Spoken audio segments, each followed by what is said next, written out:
Hello and welcome to This Week in Android Development for June 17, 2013. My name is Reto Meyer.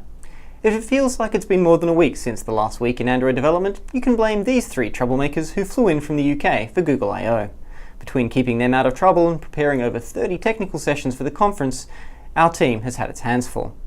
We've shipped them safely back to London and also made the I/O session videos available for you to watch in the comfort of your own home. One of the biggest announcements at I/O 13 was Android Studio. To help make the Android tools the best tools, the Tools team have created an Android developer tools community on Google+. Join us to talk tools with the Tools team. Of course, it wouldn't be Google I/O without the I/O app, and the Android Design in Action team have performed a full teardown showing how it was put together on last week's show. They also dove into building sharing into your app and creating immersive full-screen UIs. For all the Chet Haas fans out there, we've got more Chet Bites. Last week's episode explored animating list view deletion. Chet will be joining us in the hot seat later this week for the first episode of Dev Bites Backstage. He'll be joining us to answer all your animation questions, so send them in or join us live on Thursday via our Hangout. Not to be outdone, Nick and Roman will be answering your design questions this Friday. Last week, the App Clinic team had the pleasure of joining the Oslo Google Developers Group for our second GDG App Clinic. Oslo is beautiful this time of year, or so they told us when we connected over Hangouts. Keep an eye out for the video this Wednesday. Also last week we tried our hand at teaching people Android in person, hosting our annual Android camp for 30 of the brightest sophomores and juniors from some of the top universities in the country. We'll be taking the show over the pond in August to teach Android to some of the brightest students not in this country. We'll also be making these instructor-led training materials available for download, so the same quality Android education will soon be available to everyone, including mediocre students at below-average universities.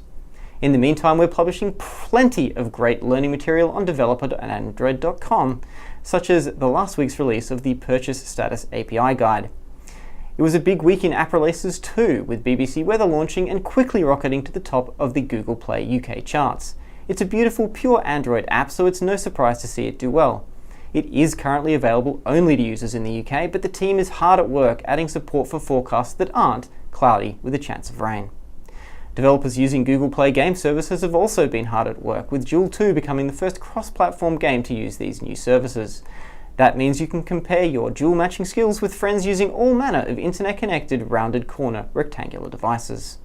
OneTap Hero also launched an upgrade this week that saw it integrate leaderboards, while What's This launched support for Google Plus sign-in, leaderboards, and achievements. Coming up in Android Developers Live this week, we've got a new BizDev Bite from Shazia, who's introducing Google Play for Education and explaining how you can get involved.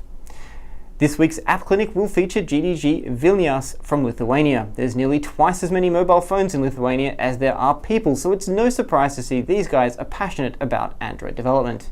You can track all of the upcoming Android Developers Live shows at developers.google.com/live/Android. That's all for this week in Android development for June 17, 2013. Join us for this week's Android Developers Live broadcast. And remember, we're up all night for good fun. We're up all night to code Android.